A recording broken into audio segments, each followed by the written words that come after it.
प्रश्नोत्तर होची विधानसभार एक गुरुत्वपूर्ण विषय एवं विशेषकर विरोधी दल केबे प्रश्नोत्तर कार्यक्रम को बंद कराए नहीं किंतु एठी विलक्षण देखा जाउची कारण विरोधी दल को कौ भली भाव में विरोधी दलर भूमिका निर्वाह करिवार अछि जणा नहीं 25 वर्ष धरी शासन रे रही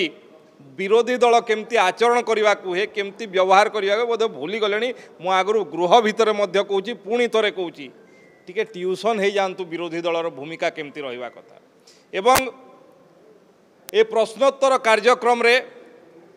बोधे आशंका करुछंती 25 वर्ष शासन रो कला कारनामार चिठा खोलीजिव अनेक चिठा भी प्रश्नोत्तर माध्यम रे खोलुची सही भयर प्रश्नोत्तर कार्यक्रम को बंद करुछंती एवं विधायक मानकर समस्त विधायक शासक दलर विरोधी दलर समस्त विधायक अधिकार को हनन करुछंती ये अत्यंत दुर्भाग्यजनक कथा एभलिया घटना विधानसभा भितरे विरोधी दल हेई प्रश्नोत्तर कार्यक्रम को बंद करवा निश्चित भाव में ओडिशावासी को क्षांत करिछि ओडिशावासी को दुखित करुथुव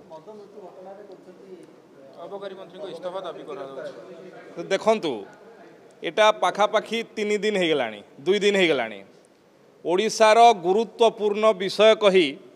निजे मुलतवी प्रस्ताव आणुछंती निजे पुणी हाउस को बंद करुछंती तेणु ओडिशार प्रसंग गुड़िक उपरे ओडिशांकर लोकस्वार्थ प्रसंग उपरे माने केते सीरियस केते गुरुत्व ताहा जणा पड़ुछि तेणु सी प्रथमे आलोचना को आसंतु विधानसभा रे सरकार सबू कथा आलोचना प्रस्तुत अच्छा।